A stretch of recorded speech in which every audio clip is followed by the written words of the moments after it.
And as we do, we begin this meeting by acknowledging that the land on which we gather is the territory of the Ottawa and Chippewa peoples, who have stewarded this land throughout the generations. Thank you for your strength and resilience in protecting this land and inspiring us to uphold our responsibilities to do the same. All right, with that, I will move on to announcements from the city manager. No announcements at this time. Thank you. City clerk. I do not have any, thank you. What a quick meeting we're going through.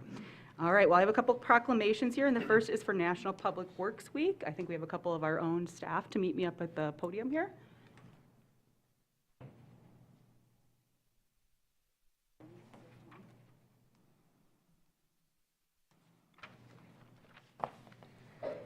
Okay. Oh, see why everybody's been struggling this one when they've come up to public comment.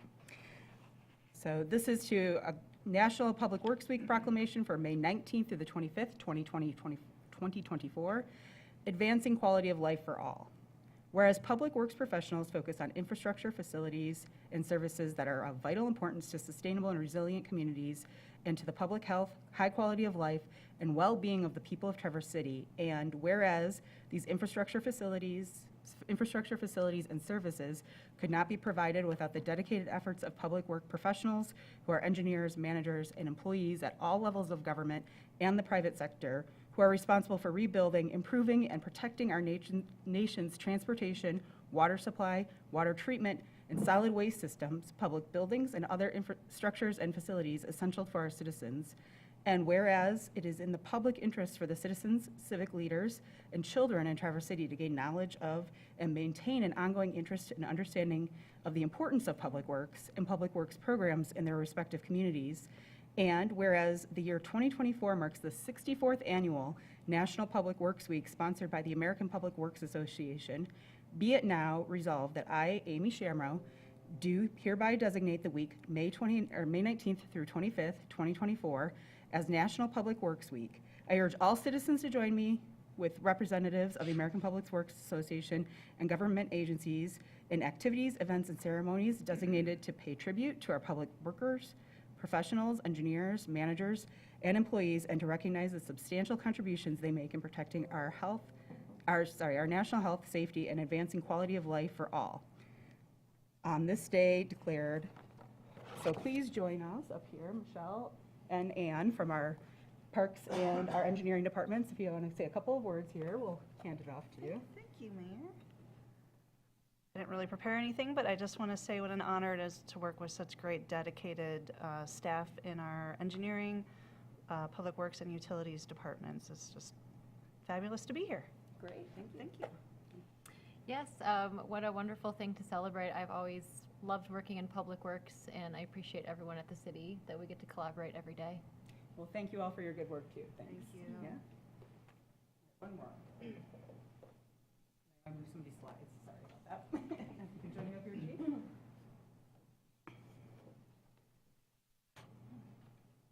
Thank you. This is a proclamation declaring May 12th through 18th, 2024 as National Police Week. The Senate and House of Representatives of the United States of America and Congress assembled that the President is authorized and requested to issue proclamations designating May 15th of each year as Peace Officers Memorial Day in honor of the federal, state, and municipal workers or officers who have been killed or disabled in the line of duty, designating in each year the calendar week during which May 15th occurs as Police Week in recognition of the service given by the men and women who night and day stand guard in our midst to protect us through enforcement of our laws and inviting the governments of their states and communities and the people of the United States to observe such a day and week with appropriate ceremonies and activities. Traverse City law enforcement officers, like all law enforcement officers, are guardians to life and property, defenders of individual rights, to be free people, warriors in this war against crime, and dedicated to the preservation of life, liberty, and the pursuit of happiness. I call upon all of their citizens to make every effort to express their appreciation to our police officers. These men and women make it possible for us to leave our homes and families in safety each day and return to our homes knowing that they are protected by police officers who are willing to sacrifice their lives, if necessary, to guard our loved ones, our property, and our government against all who would violate the law. I, Amy Shamrow, Mayor of the City of Traverse City, proclaim May 12th through the 18th, 2024 as National Police Week encourage all citizens of our community to honor and show sincere appreciation for the police officers of this great city by deed, remark, and attitude. And I give this to you with great pleasure, Chief. Thank you for all your work. I'll let you have the mic for a couple minutes here. Well, however long you need. Your brief words. So I just want to start by thanking City Manager Liz Vogel, Mayor Chamorro, City Commission, and the citizens of Traverse City for your support. Coming to work every day, knowing that we have your support makes our job easier. Police Memorial Week allows us to recognize the men and women who put on the badge every day to serve and protect our communities. And it allows us to honor those who have given the ultimate sacrifice in the course of their duties. Line of duty deaths occur in small, medium, and large communities across our nation. As evident, 26 years ago to this date, we lost one of our own. So let's honor Sergeant Dennis W. Finch. Thank you.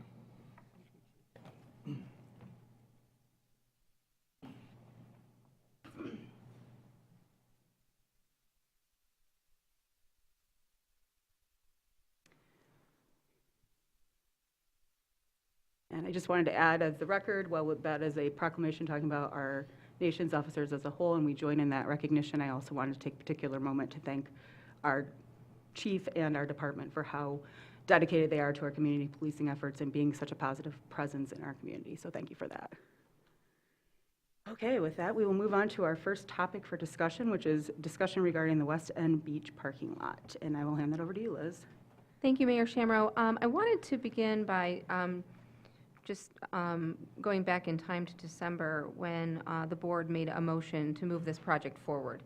So just as a reminder, the motion at that time that passed was unanimously that the city manager be directed to issue a request for proposal, which includes generally that the parking be reduced by approximately 1/2, to provide for ADA parking spots, plant native plants, natural stone, no geotextile products, with a budget of $200,000. And so today's presentation is being in the spirit of that motion. The staff has been working to come up with an update to share with the commission, and so I'll turn it over to Ann Pagano, our city engineer. Thank you, Liz. Thank you all for being here this evening to talk about this project. Let's see, as Liz mentioned, I'm sure you're all quite familiar with the West End Beach parking lot, which we've been working on, engineering has been working on for a few years now, and so we're hoping to get some feedback from you all this evening. We've been working on a draft design that I'm going to show you here in a second, based on the feedback that we got and the motion that was passed in December that Liz mentioned. So tonight we're looking for feedback from you all on where we're headed so far, and once we get further with the design, we'd be happy to send you a copy to review and provide any comments as we keep moving forward. So no action is requested, we're just looking for feedback. So again, the parking lot was damaged in 2020 by high water. At that time, there were 24 regular parking spaces and 1 ADA parking space. And I'll just reiterate the motion that Liz read a moment ago in the December 24th, 2023 meeting. The direction was to reduce parking spaces by about 1/2, provide ADA access to the beach, not use any permanent plastic materials in the design, use native plants and natural stone, and target about a $200,000 budget for the project. We took our preliminary design to the design team on April 2nd, and what I'm showing you this evening is the preferred option that we came out with after the design team reviewed it. So I can zoom in on this if we need. Again, this is a draft design, so we don't have a whole lot of details yet.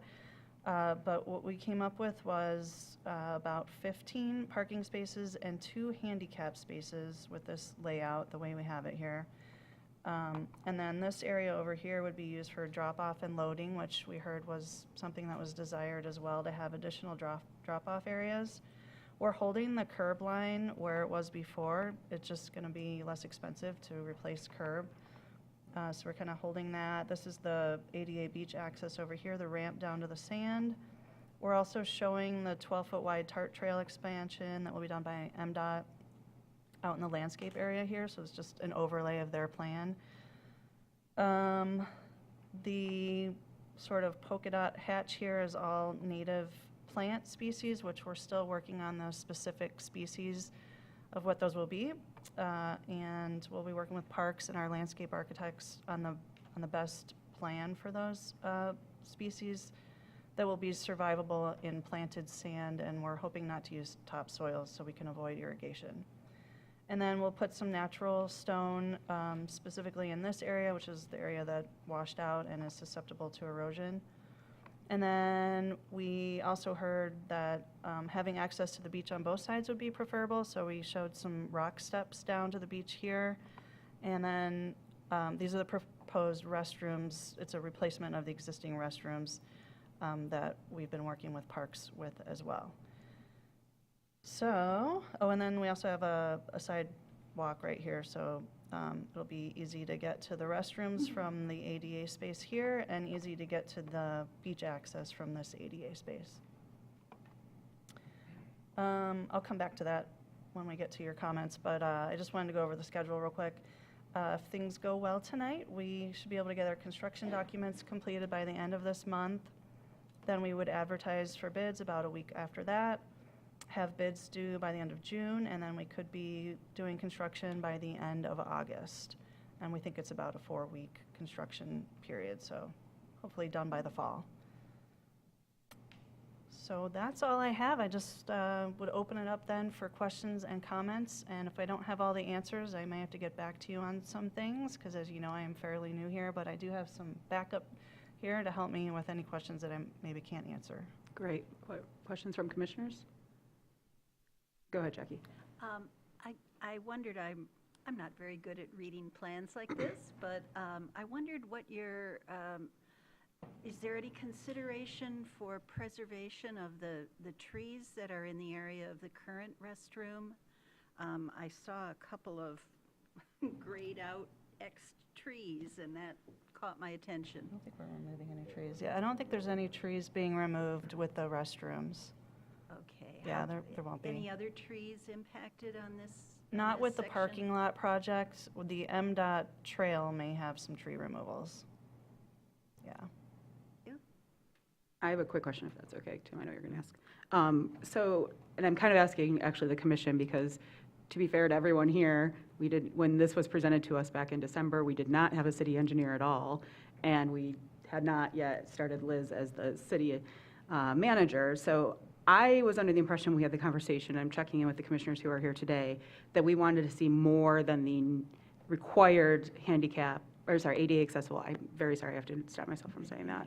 The ADA accessible spaces along this beach, that we, because of the new access to the new ADA accessible access to the beach, we wanted to make this a place where people who have mobility issues could have a really good spot to access the beach. So I don't know if that was maybe a little lost in translation between the motion and passing that along, but is there a possibility as you take it back with this timeline, to bulk, kind of change that out with the spaces, cut down on the number of non-ADA spaces, and really expand those out so it can be a kind of a beach that's more accessible to all? Sure, absolutely. We could do more spaces. Right now, we are showing 2, and there was 1 before that.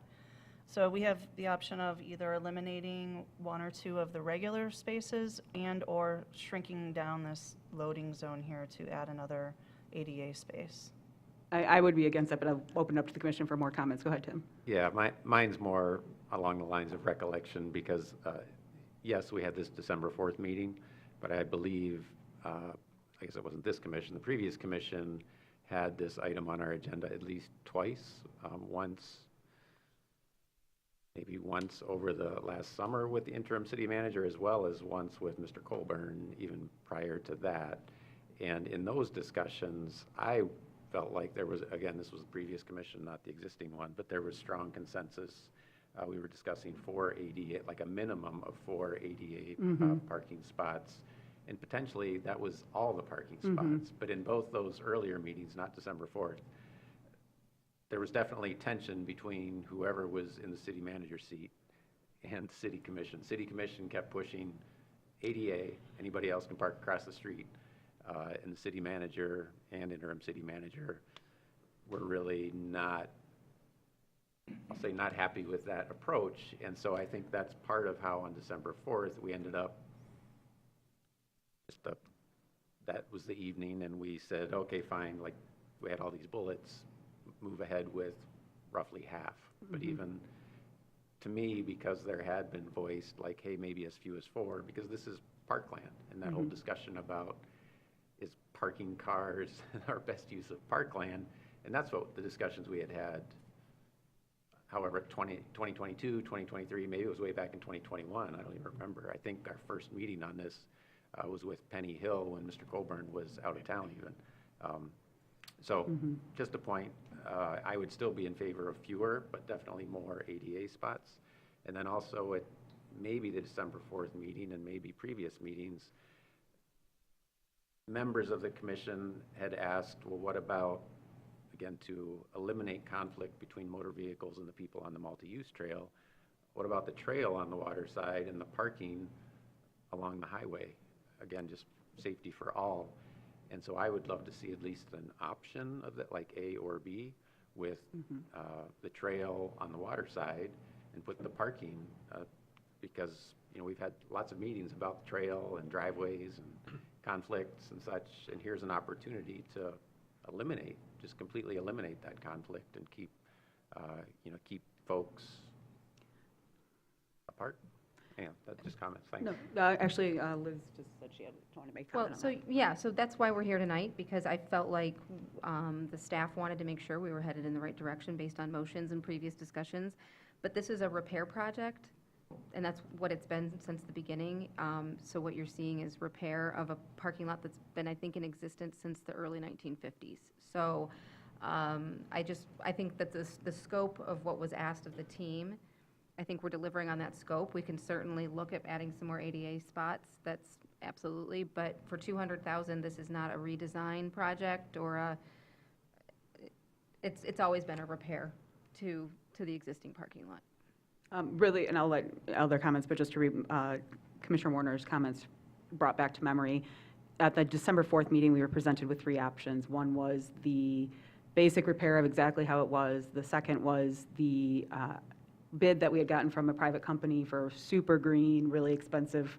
And then third was, somewhere in between. And this is kind of what we landed on, the somewhere in between. So the only thing I would take a little, maybe disagree slightly with was, I think by that point, it was kind of what does this commission want to see and how do we enact it? So I can see though how as leadership people have changed over the last few months that maybe got a little lost in translation, and I would join with Commissioner Warner in saying that I do remember saying we at least wanted 4 spots, if not more. So anyways, we can open the discussion back up, but just wanted to kind of do that quick historical refresher there for everybody. Did we have other comments or questions? Go ahead, Heather. I know that the parking in that lot has been contentious because it's a very visible lot. It's the only lot we have on the bay. It's also that lot and the one down on open space is the only direct parking where you can get out and get to the beach if you need help with walking or you have a wheelchair.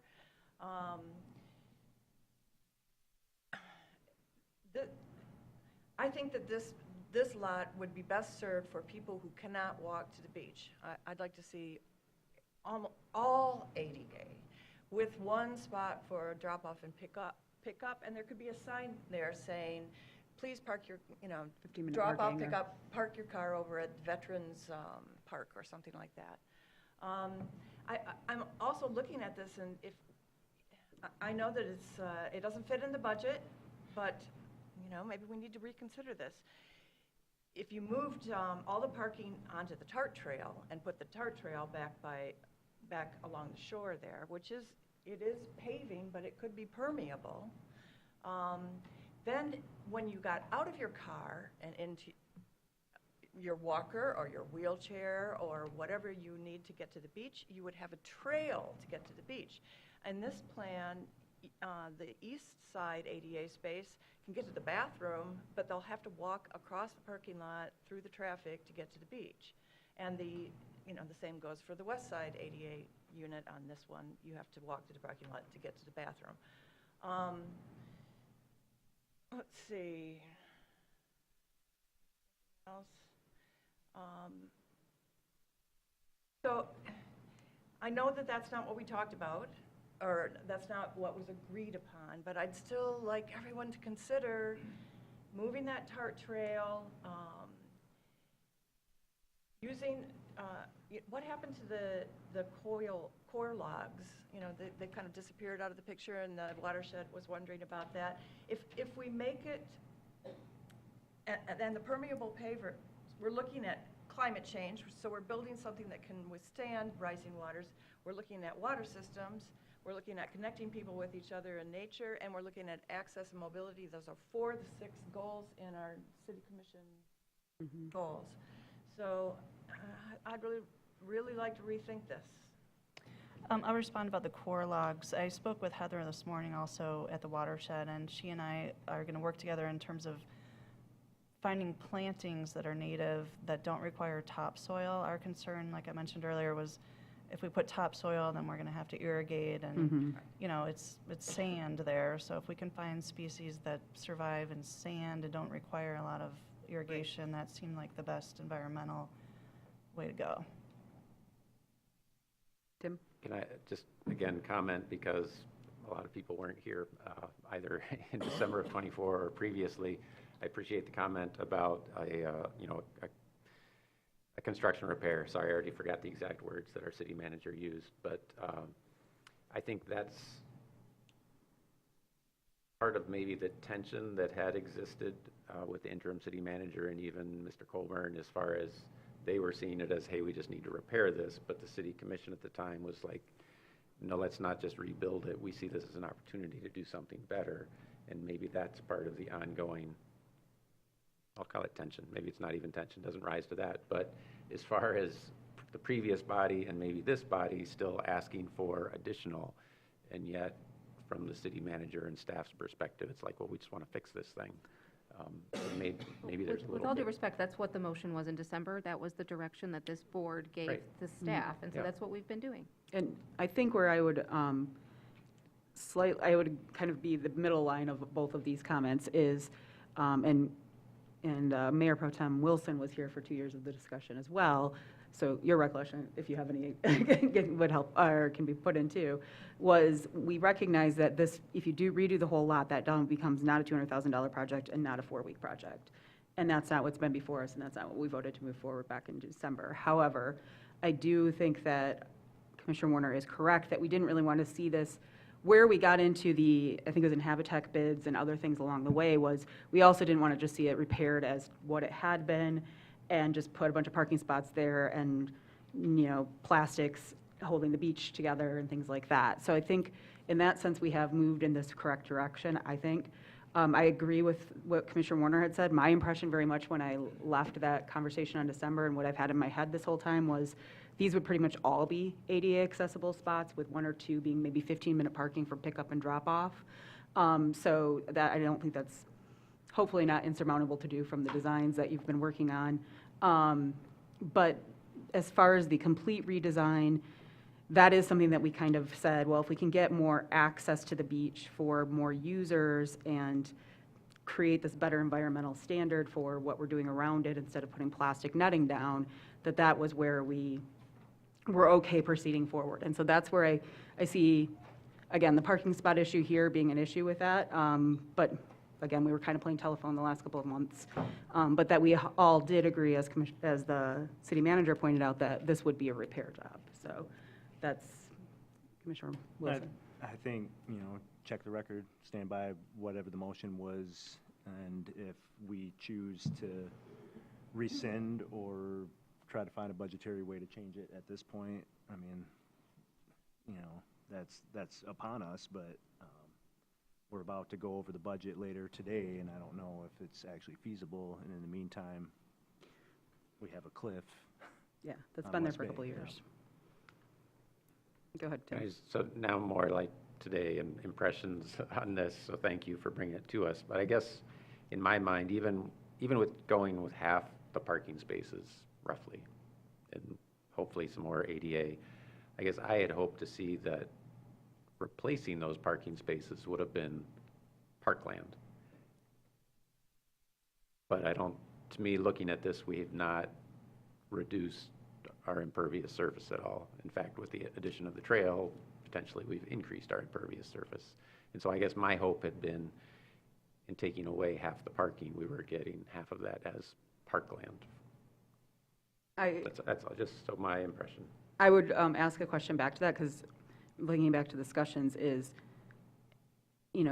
if we were eliminating more parking spaces in the surface lot, which I understand, would that interfere with the ability to have an accessible beach, though, for the ADA accessibility, as we're talking about where we'll be putting in that access and from the lot and down to the beach? And so I'd ask that of you, Ann. Yeah, right. So as you see, the beach access is here. We could certainly rebuild it somewhere else, but if we want to maintain that and we were trying to meet the budget of 200,000, so that's why we held the curb where it was, to try to minimize what we're removing and replacing.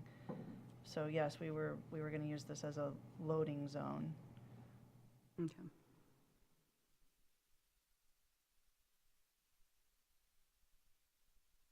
Does that look like you're about to speak, Jackie, or are you just taking it all in? Sorry. Yeah. I don't want to move conversation on if you're. My recollection is that there was definitely an expectation for more ADA accessible parking.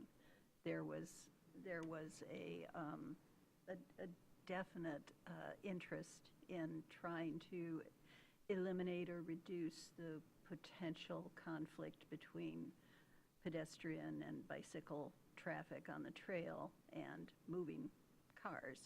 So I don't recollect the distinction between a repair versus a replace. That, to me, if we couldn't accomplish the things that had been discussed in the December meeting for the amount that was on the table at that point, I would have appreciated some acknowledgement of that at that time, and we maybe could have taken the conversation further to talk about some of these trade-offs then rather than now. I think I would say, go back and say that we have the records, and this is a study session, so we can go back, but there was a consensus of, we can't make this perfect, so with $200,000, and this being something that's been in disrepair, falling apart for years, and if we have to go to do a complete redo, it will be years more before we can get to that and get the money for it.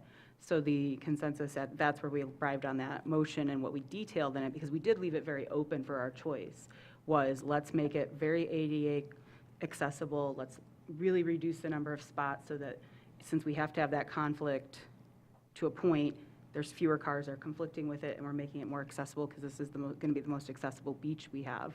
So I think that really was hashed out there. I think some people had wanted there to be a little bit more, and that's not where we landed with this. I would, again, say that this is not something in the budget. This is not something that our engineers have other projects they're moving on to, that if we decide we don't want to go with this, this is backburnered for a few years now.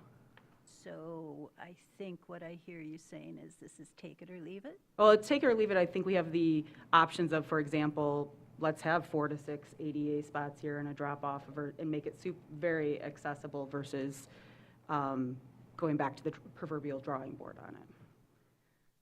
I mean, it's been about almost 4 years since the erosion first hit the beach, and it's getting worse. So I think that's something to take into consideration. We have a deteriorating asset on the beachfront. If I may, Michelle was going to say a few words about the grant and how it ties in with the parking lot. Thank you. Hi, Michelle Hunt, Parks and Recreation Superintendent. So I'll give a brief overview. As Tim's been saying, there's the history that we need to talk about. So we applied for the trust fund grant. We received the trust fund grant to replace the bathrooms at West End and also put new bathroom facilities in at the parking lot east of the volleyball courts between the open space. And I was just reading the narrative that we wrote for the grant, and it's well put that this serves as that focal point to get people to the beach. And yes, I agree with the ADA parking. And what we wrote in there was how this was like the trailhead park that we had for Traverse City.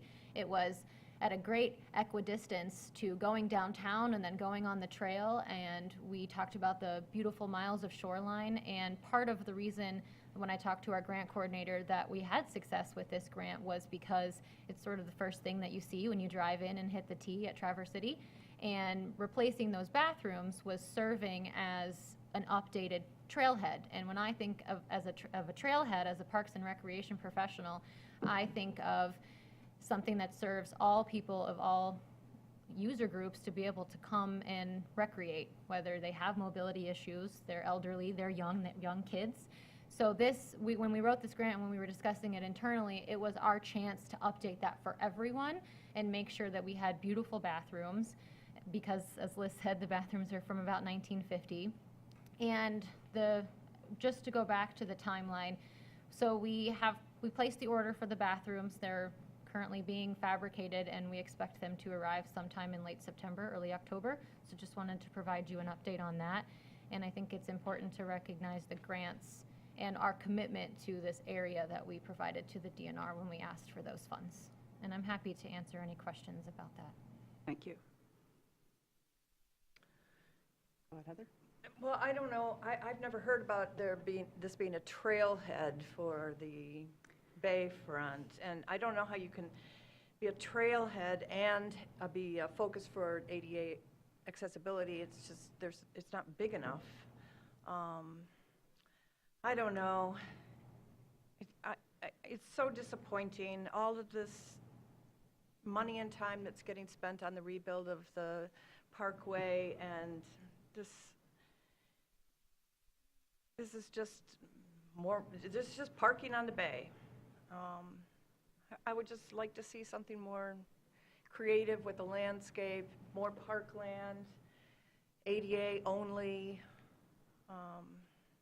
and really think about how you get those people down to the beach and to the bay. This is not working. This is not a workable plan right here. I don't know if it means parallel parking along the curb, but something. Tim?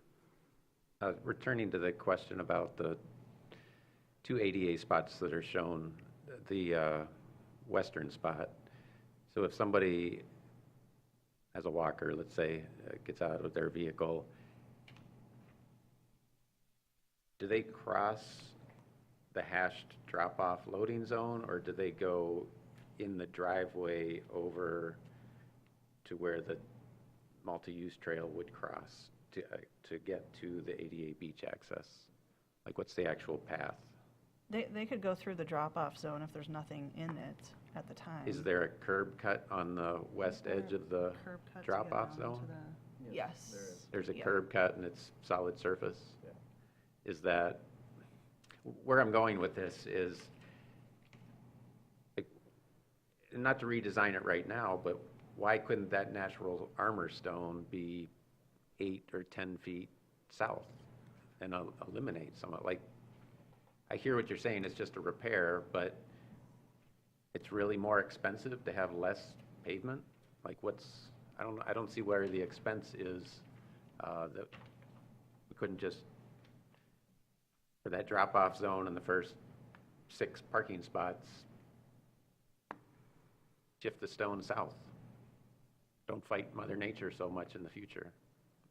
We could look at that. I mean, that could work. It would just minimize the drop-off loading zone, but Yeah, I we don't could think have that'd be- like 2 parallel drop-off loading zones instead of 1. And yeah, we've gotten rid of some, and now we have more park on the beach side if the stone has shifted. yeah, I think that could be doable.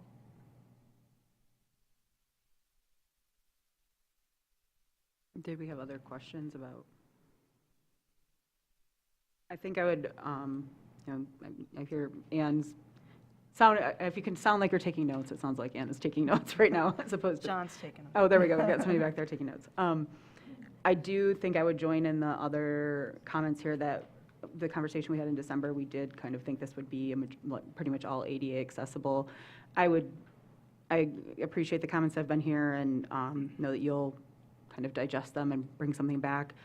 I would say that even if it's something similar to this, I don't think that this parking lot is a miss or a fail. I think it's actually pretty fantastic that one way, shape, or form, we're going to get a parking lot out of this that's going to be very ADA accessible, which we don't have anywhere in the city right now. We have 1 or 2 spots here and there, or you're kind of crossing traffic, or you're crossing a state highway to get to the beach here. We have a lot of beach access. We've made more beach access over the years, but haven't made it easier for anyone that has any mobility issues to use it. So I think that however we end up with this, if we can see those, whatever spots there may be shifted to be ADA, and 1 or 2 that are drop-off, 15-minute, however we want to word it, I think that that's going to be a huge win for our community, actually. And I understand that we have some good thoughts going into this, but I also hesitate to have anybody walk away from this discussion, hopefully saying that they think that this is not an improvement on what's been there and not an improvement for our community to have this kind of ADA accessibility at a beach, instead of making it all about cramming as many people as we can into that and only mandatory or slightly more than mandatory access. I'm actually very excited about the prospect of this, and I think I said that back in December as well. So I just wanted to put that on the record as we move forward. So do you have any other questions for us, Ann, So as we move just forward? to clarify, we want all ADA parking, no non-ADA parking, is that? I think so. Maybe one, the only thing I'm thinking is maybe 1 or 2 spots for a family that might want to get an access there. But, you know, definitely, however you can best optimize the ADA spaces, if there's room to have, and a drop-off space or 2, if there's room to slide 1 regular spot in because of footage, maybe that works, but otherwise, I would say lean towards ADA with a couple of drop-off spaces for, you know, a family pulling up to unload the minivan, and, or myself to unload all my beach stuff and then go park somewhere else with friends, you know? And so I think that would be more of what my recollection of December was. If anybody disagrees, please let me know. Go ahead, Heather. No, I'm not going to disagree. And don't forget the bike racks. This is a great place, you know, maybe it's just not in there because of the detail, but we need bike racks there because people are going to be going up and using the Tart Trail, and they're going to want to take a swim, and I'm not seeing a place for those here. Heather said it's part of the grant, so we will be putting bike racks in. Good question. That's a good point. And I'm very much in favor of Tim's suggestion of moving the rocks south, you know. Got it. Mhm. Do you have any other questions or any other questions about feasibility or anything to share with us then based on our comments of what we? I don't think so. Would you like me to bring this back again to another work session when we have another layout? At the very least, maybe email it to us, and Okay. if not, bring it ahead of when it might come back to us in a meeting. I see, you know, I think we all know how it gets once we start getting into the fall with trying to get things constructed on with our November 15th date looming out there. But, you know, maybe that would be the solution, is to have that sent to us as you've reworked, and if there's the comments necessary, we could bring it back. Otherwise, we can bring it back for a vote. Okay. So, Okay, thank thanks. you.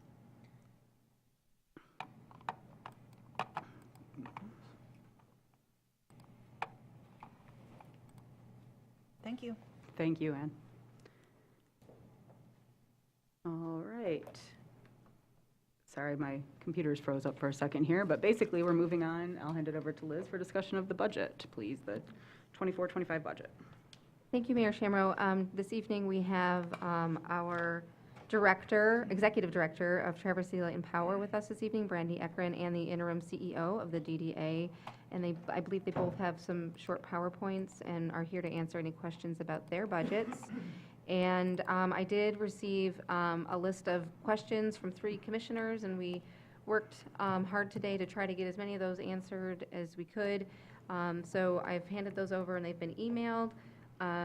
We're not here to go through those tonight, but I will draw attention to a few of them, if I may, real quick. One, we did find a typo, an error, in one of the professional line item budgets, so that will be reduced in the planning department by $10,000. And there's one thing that I did not touch upon, and I should have, when we talked about some of the additions to the budget that might not be from previous years, and that would be the addition of funding $100,000 for 2 ATS beds. And I do have the police chief here to answer questions about that. But it gives us the flexibility to, Addiction treatment services. addiction treatment services. There's people at home. So it gives us the flexibility to use those beds in different ways. And when we think about the continuum of care and triage and the things that people need, sometimes they might be entering into getting help for addiction, but that program isn't open or that's not ready for 3 or 4 or 5 days. And so this is one more tool in the toolbox to bridge those gaps of continuum of care so that someone doesn't relapse or leave that QRT where they're being where we can do those handoffs. And so I am recommending the $100,000 line item in the general fund for these 2 beds. And I think that it's again, it's another tool. It's something that's needed. It's a known gap or a pothole, and those are the things that we're trying to fix. So I probably should have had that in my presentation last week, but with everything else in there, somehow it didn't make the slide. So I just wanted to draw your attention to that. And if you have any questions about how those beds work specifically, how we've done them in the past traditionally, I would ask Chief Richmond to help me with that. Does anybody have any questions about that now, or go ahead, Tim?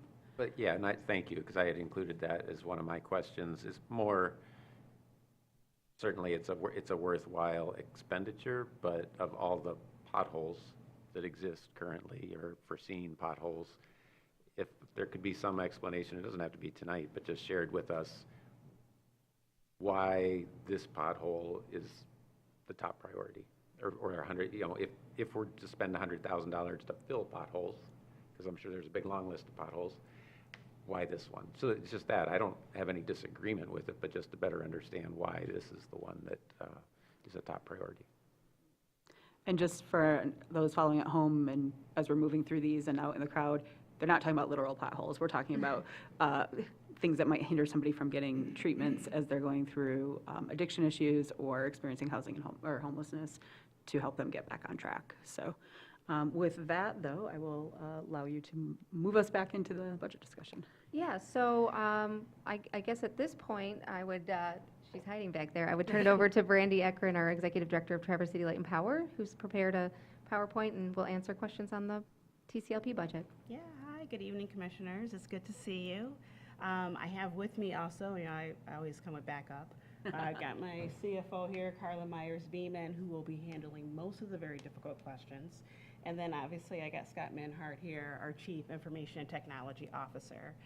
So it's always a delight to be able to present in front of you. I think I only get an opportunity to really do this maybe once a year or so. So thank you for your time. I did get about roughly 5 or 6 questions later this afternoon. Hopefully the discussion will add a little bit of clarity and maybe with some questions. If I don't answer them to your satisfaction this evening, I'm going to get a response to you in writing. But I'm going to kind of try to wing it, hopefully, as we kind of go through, so just bear with me. Our new and revised mission at TCLP is to serve as a trusted community partner for delivering innovative, affordable, reliable, and environmentally sustainable energy and telecom solutions. I'd like to start with that, predominantly because this past year, TCLP has updated its strategic plan. It's refreshed its mission, reimagined its vision, and reprioritized its priorities. And clearly our investments as we go through are really in alignment with this strategic plan. I'm not going to read to you every slide, and just in the interest of brevity and the opportunity to answer questions, but I will just touch on some really good key points. We do have an updated vision statement as well. We have value statements, and our value statements represent how we want to do business and how we plan on operating, with a focus on sustainability, innovation, integrity, collaboration, and optimism. For clarity, these are not our strategic priorities, but our values. TCLP, what I always say what the metrics or the numbers are, basically 13,000 customers trust us with their energy needs. We have about 250 meters. We've been in operation for 112 years. Our peak load, or what you say, like our capacity, so to speak, for this area is actually up to 70 megawatts. We've got 48 employees as of today, and we've got 457 miles of overhead and underground lines. This is our board that you have blessed me with. As you know, that about 5 of them are actually TCOP board members, 2 are city commissioners, and then we obviously have our esteemed city manager that sits as ex officio.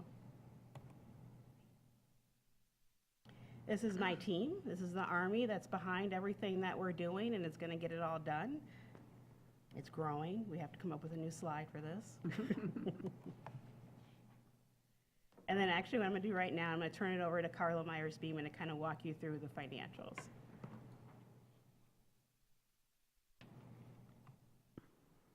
Good evening. So we'll start out with electric utility sales compared to purchase power.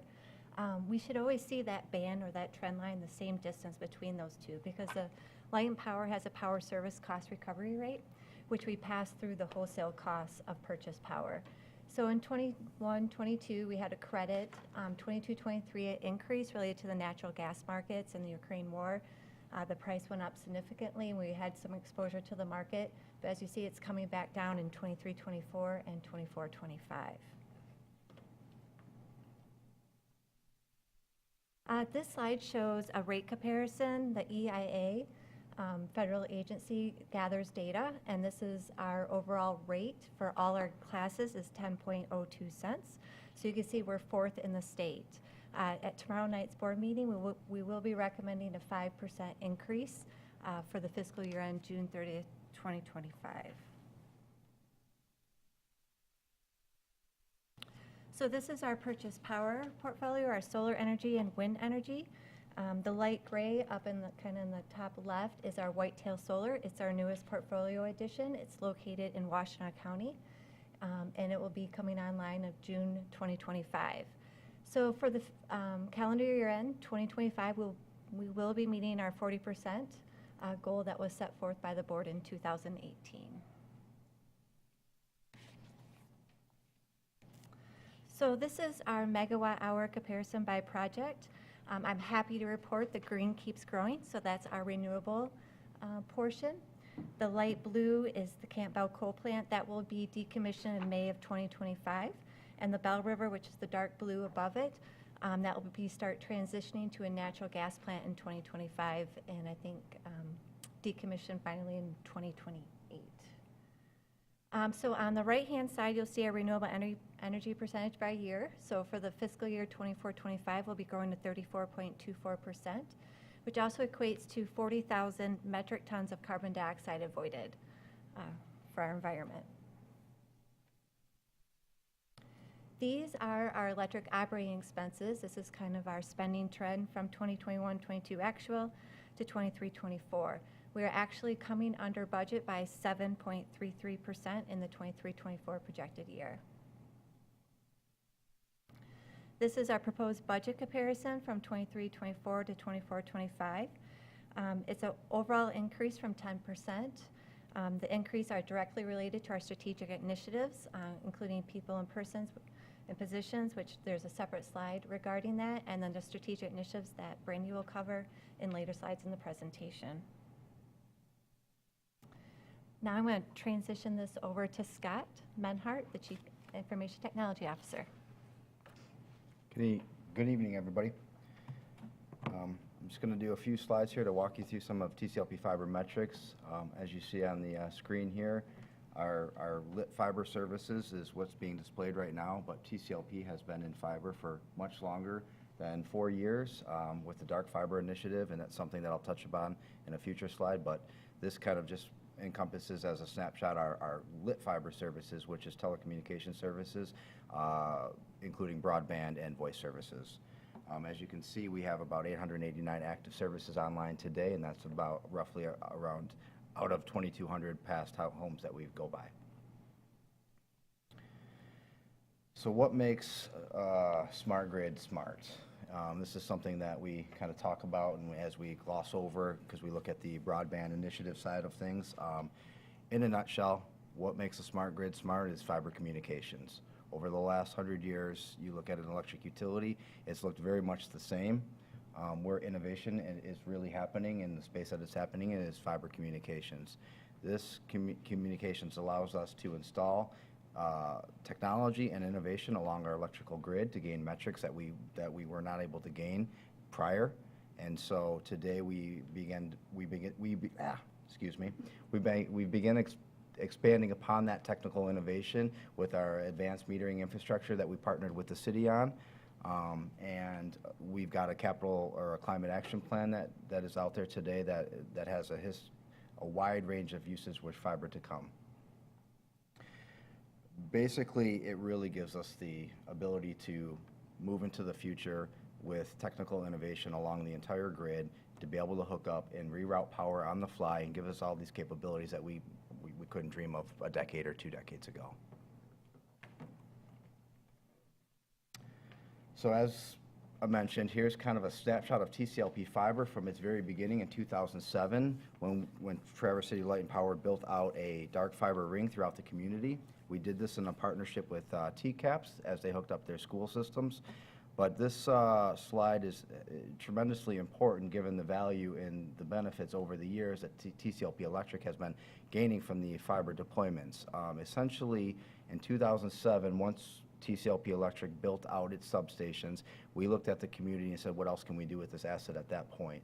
We then hooked up all of the community anchor institutions, which is TCAPS, GTACS, the city, the county, Munson, the college, and a wide range of services throughout the community. Basically, everything that runs in public sector runs on TCLP Fiber, including this building here tonight. So that's something that a lot of times gets lost in translation, given the value and importance of fiber throughout the community, and that's something that we're very prideful of, that we're very happy to share, and we're blessed to be able to do it and offer that services as an ancillary service to TCLP Electric. Why this is also important is it continues showing the TCLP Electric's expansion of fiber throughout the community on a wide range of electric projects that we've done. At some point in 2019, we realized, wait a minute here, we can actually offer another service to the community, which is lit fiber services, hence our launching of broadband and voice services to the downtown and some of the surrounding regions. We did this in a very small footprint to gain metrics before we approached a community-wide aspect, but now we're upon that point in time where we're actually deploying to the entire community at large with the potential to phase beyond the community.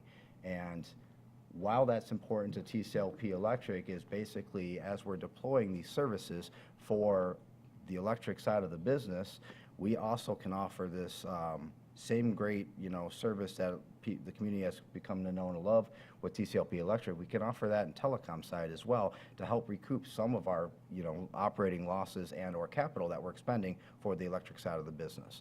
So while we deploy it for electric, we can now offer the service on the telecom side and help recoup a lot of those losses that we're doing as we move forward. The current footprint is we are expanding to the rest of Traverse City proper right now, where we've just received some bids back in, and that's going to be about a 2-year build to cover the remaining proper. My goal is to try to get that into 1 year, given the angst that a lot of the community has had with fiber services, and so we hope to achieve that. Great. So at this point, I'm going to turn it back over to Carla.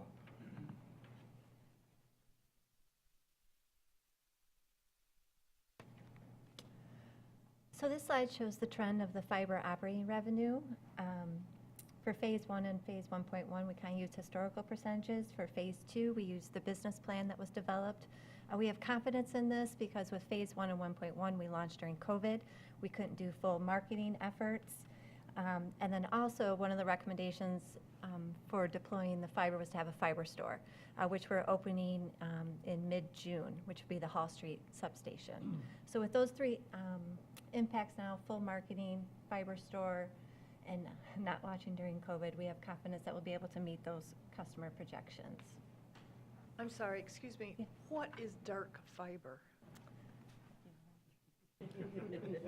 You're afraid it sounds like Uh, the It dark sounds web? terrible. It's not terrible. It's It actually really really great, does. but yeah, that's a fair It's question. Bitcoin. So, dark fiber in a nutshell is just running the fiber to and from businesses that can use it. For example, the county has a ring that connects all of their sub-sites, so does the city, and basically, we don't provide the electronics. They do that themselves. We just provide the pathway, and that we call that dark fiber. Where we call lit fiber, or traditional telecom, is where we provide the electronics and then offer like services like broadband and voice over those services. Thank you very much. You bet. This slide just represents the trend line for the customer accounts. You see it's increasing with the expansion of Phase 2, starting in fiscal year end 6/30/2025. This is TCLP fiber operating expenses. These expenses are increasing directly relating to the expansion of Phase 2, increase in help desk costs, marketing costs, staff augmentation, opening of the fiber store downtown. Just want to briefly touch on our capital plan. For the past 10 years, Light and Power has invested $56.9 million into the system, so we have a relatively new system. For Fiber Fund, we've invested $4.85 million. For the next 6 years, we plan on investing $26.5 million in internal funds on the electric side, and hopefully $6.15 through financing and grant funds. And on the Fiber Fund, we plan to invest $25.15 with Phase 2, primarily through financing, and $225,000 for related tools and so forth with Phase 2. This is a slide on our employees. Light and Power does have a separate HR department where we hire our employees through. Our current count is 48. The budget includes increase of 7.5 FTE. And then there's a slide in the future that Brandy will touch upon that breaks this breakdown by strategic initiatives for each employee. And now I'll turn it over to Brandy to talk about the strategic priorities. So I apologize if we're whipping through a lot. We just couldn't cut down from 30 slides. So just bear with us a little bit. So these are our updated and refreshed priorities. There's 6 this go around for this cycle, and this cycle is like a 5-year cycle or so. The new ones of these priorities is one is community enrichment. That's a new priority for us. We combined operational and financial excellence, and the reason why we actually combined them is because we wanted to ensure that both the operational side and the financial side of the business is balancing. Usually in organizations, sometimes they're competing, but if they're put together as a priority, I can ensure that they're balancing each other out. Technologically innovation or technology transition used to be a strategic priority for TCLP. It was removed a few years ago. We decided it needed to be added back in. With all the technology that is happening, there's just too much there for it not to be its own strategic priority, and I'll touch on a little bit of those. And then obviously environmental sustainability. This was previously wrapped into our power gen goal, but we wanted to ensure that it had its own place so we knew how we were making our investments. So there's clearly the pieces of the budget that are external expenditures in consulting services, supplies, things like that. And then there's the human capital, the human assets. What I wanted you to see over to, let's see, your left side there, is that what our investments are doing with respect to our priorities. They're fairly balanced, if you can notice, if you're looking at non-FTE or non-full-time equivalent employee investments. And then on the employee side, the biggest push and the biggest investment on the employee side is centered around the customer experience, technology, TCLP fiber, and then health and safety. And so those are the things that what's really driving those numbers. The next few slides, and I won't go into as much detail just to offer a little bit more time for some questions, is what we did was we listed out the priority, and then we put a couple of examples of where those non-FTE investments are actually going, what's going into them. And so the first slide touches on the fact that we want to do a demonstration trailer. We usually borrow that from another utility, and our folks wanted to have their own. And then obviously we'll continue to invest in our community. The customer experience, we do plan on doing a gap analysis, focusing on customer engagement, making certain customers understand our programs, a lot of things that we have to offer. And then we, of course, need to do an updated customer satisfaction survey. We do those every few years, and it's time for a new one. Employee excellence, we're working on professional development. We're also planning on revisiting and looking at our benefit structure just to make certain that it's modernized, for 21st century and beyond. So we are prioritizing that, as well as workforce engagement, being able to make certain that our workforce is not only satisfied, but is also growing and is moving forward as we kind of evolve into the future as well. Operational excellence, testing our polls. We do this every few years. It's time to do this again. Our rate strategy, Carla mentioned the rate adjustment that we're looking into for just all rates, but we are also looking at having a mandatory or at least an updated time of use strategy. You may have seen that maybe previously, where we're going to have an eco-steady and an eco-champion type of time of use strategy. The other piece is a time of use rate that's focused on leveraging customer-owned generation as well as electric vehicles. So there's a lot of work that's going to happen in that space in this upcoming year that's actually continuing on from the current year. Our technology transition, I don't think this looks too surprising, but basically we got to make certain that we modernize and protect ourselves. So that continues to be a priority. It has been a priority for TCOP for years, and it's just going to continue in the future. I always like to say the bad guys are getting a little bit smarter, and so we just got to stay a little bit ahead of them. And so Scott's ensuring that we're doing that. And then certainly last but not least, but really focus on the legacy that we're leaving behind, is our environmental sustainability priority. That first piece under there, that bullet, might be a little wordy, but in essence, what we plan on doing in the coming months is going out for a request for proposal for additional renewable energy solutions. We did our climate action plan last year, and what our climate action plan basically did was it laid out our roadmap for being 100% renewable by or before 2040.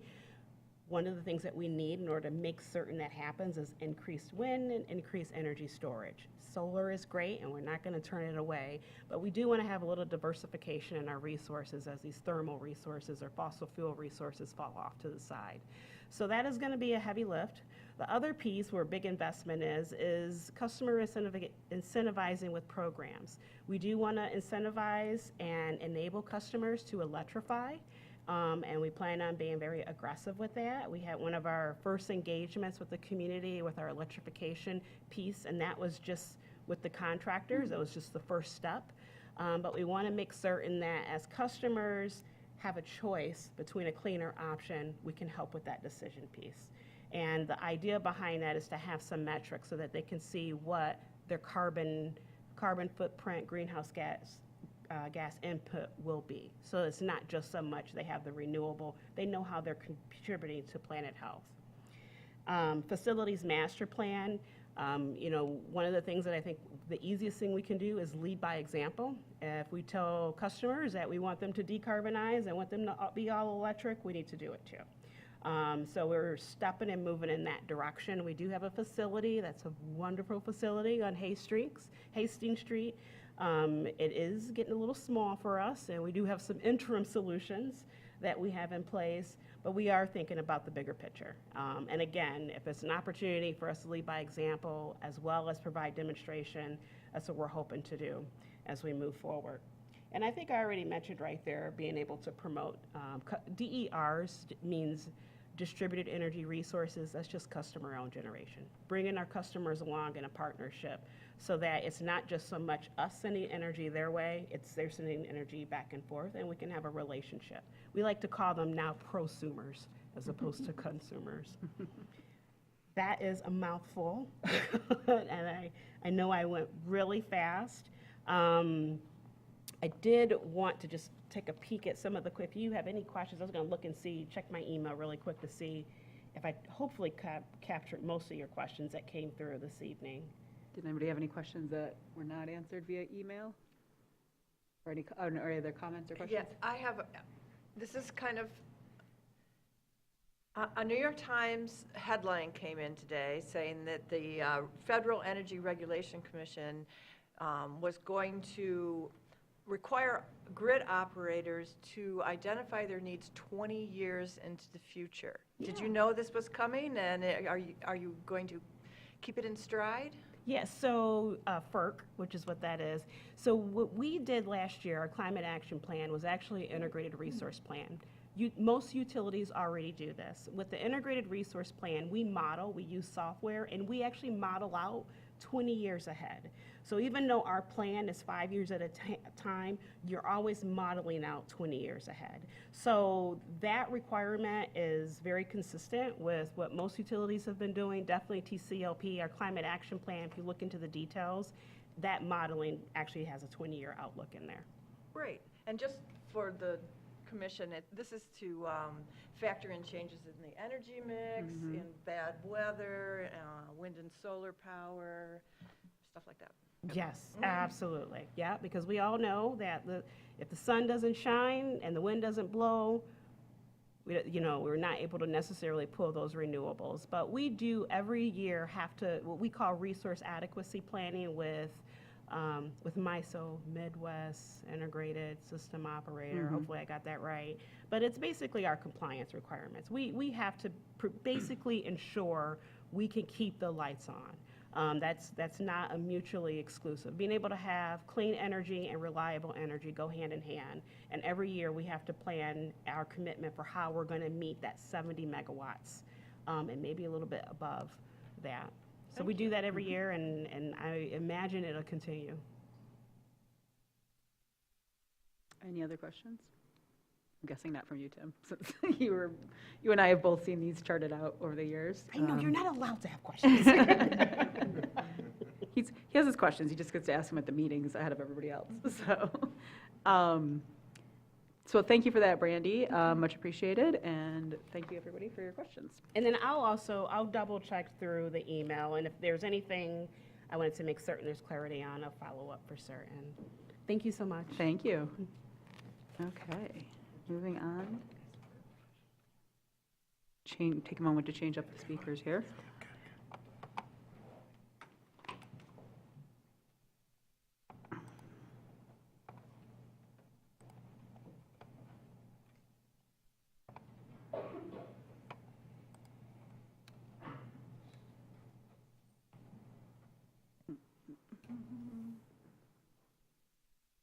You want to wait for Mark, or? I think you probably get started. He'll sneak right back on. Okay. Good evening, everyone. Harry Burkholder, interim CEO of the DDA. Nice to be with you again, and always tough to follow Brandy, but I'll do my best. We have a PowerPoint. I just want to go through some of the highlights of the budget, and then I do believe we did email some of the answers to the questions that you guys presented earlier today.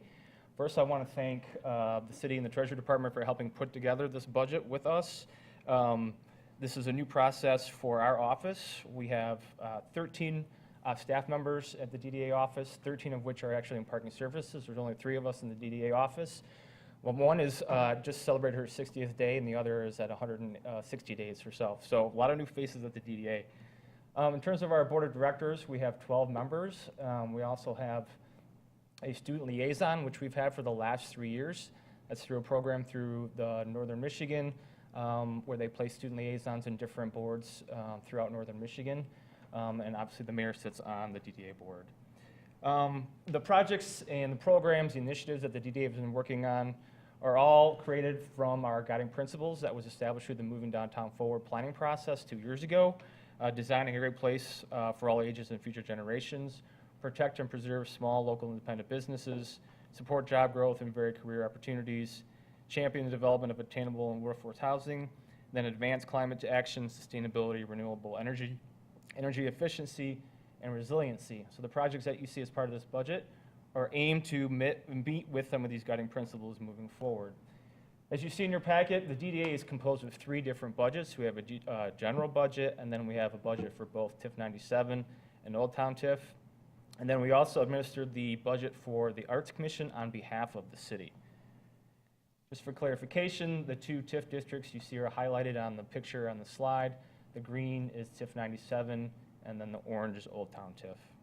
In terms of our general budget, that covers staffing costs, office operations, professional services, grants, and the grants also include this year Rotary Square, conceptual design for Rotary Square. The biggest change that you'll see in that budget is associated with staffing costs, because we built this budget with the idea that parking would be moving to the city. So that's where you see the greatest difference between last year and this year. We also have a number of grants that help serve some of the initiatives and projects that you see later on in this presentation and in our budget. In terms of the DDA budget, where we have shared expenses between Old Town TIF and TIF 97. Last year was the first year that we had a service agreement with the city to provide for a handful of services that really target downtown. We're continuing that this year with a slight increase, and so that's reflected here in the budget. We also work to do a lot of repairs and maintenance above and beyond what the city already does. A lot of times we call this our clean and green programs, but it goes to maintain city sidewalks, doing some of the flower plantings and other kind of basic maintenance, graffiti remediation that you see around downtown, again, in addition to what the city already provides. This past year, and we're kind of moving forward into this composting pilot program where we're working with downtown restaurants to compost some of their food waste. We have 3 restaurants that have just started working with our partner in this project, which is Seeds, and we hope to continue that project. We hope to have at least 10 restaurants within the next 6 months onboarding to that program. We're working with Seeds to define what are the metrics that actually come out of that program, but that's something we're really excited about. The other thing you see that's a shared expense is in marketing and communications. That's kind of all things downtown, but it's also associated with some of the major projects that are underway. The most significant one is the Grandview Parkway reconstruction, which is the idea of, again, getting people downtown in different ways, and then mitigating some of the headaches associated with that construction project. A couple of things that are new this year, or one that was last year, working with the police department. We have a proposal to install a number of cameras in downtown Traverse City. That was in collaboration again with the police department. The DDA is actively considering that expense, but that's why it's still in the budget, but that's something that we're having several discussions on. The 2 new items that we see that are different in previous budgets are really looking at our infrastructure, going back again to what other amenities or things can we work on to improve from a maintenance standpoint in downtown, whether it's cracked sidewalks or crosswalks or other items that just are in disrepair, that we've added additional funding to address those needs. That also comes with potential staffing of someone with more of an engineering lens that's on the DDA staff right now. That could be in combination with kind of a job share with the city, or it could be just a contracted engineer out. That's something we're having ongoing discussions with the city on, but someone to help us kind of fine tune some of the items that are in need of repair, especially from our infrastructure lens. Some of the other projects that are identified in this year is taking the kind of first stab at the Lower Boardman Ottaway Riverwalk. Many of you will probably participate in some of that project. Phase 1A is really looking at the 100 block alley along the river. So we'll be working with design and engineer to really fine tune one small part of that project moving forward.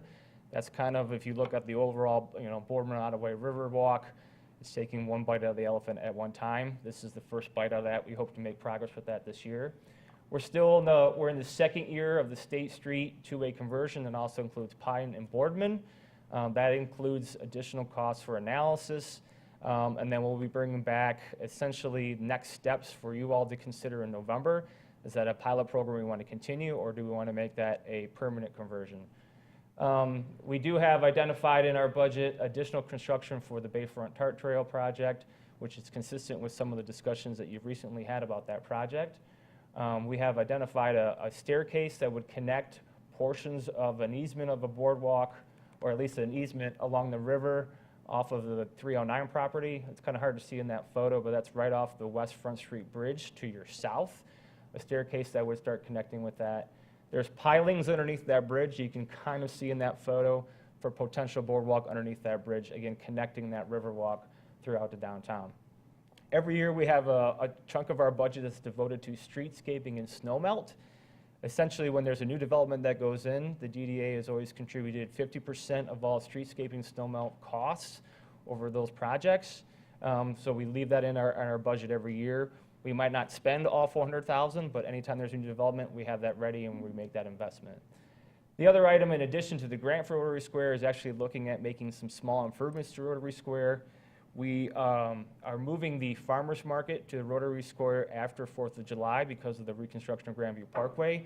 And so there might be some additional amenities that we can provide as part of that switch over. And then we're also seeing increased use and at least the desire to use that space. So potential improvements to Rotary Square as part of the TIF 97 budget. We are still working on our retail incubator, which is off of Cass Street. We call that the Cass Street Retail Incubator. Again, the idea is to get maybe 6 or 7 small vendors working to kind of build their business within that space. So we're actively working on that program. We have our community police officer, which I believe is now in our third year, which is a great collaboration with the police department, having an officer devoted to downtown. Officer Culver has really become a face for public safety within the community and a resource for all those local businesses and the people who live downtown. So we're great to extend that program another year. And then just like the last 27 years plus, we have our annual bond payment for the Hardy parking structure. We're getting close to paying that off, but we're making that payment as well. In terms of Old Town TIF budget, again, we have dollars allocated to streetscaping and snow melt. Again, 50% of the costs associated with those infrastructure improvements. We're looking at the River Edge Riverwalk deck replacement, and that's really part of the larger Fish Pass project. But the idea was, can we actually make that boardwalk consistent with the look and feel, aesthetics, and materials that you see on the Boardman Loop Trail? So there's more consistency between that regional trail and the Riverwalk that we have downtown. And then we're working with the Parks Department and the city on improvements to the Hannah Park overlook. Many remember that was redone this past year, but there's no stairs that go down to the park, and that would also include an overlook, so that's also included in our budget.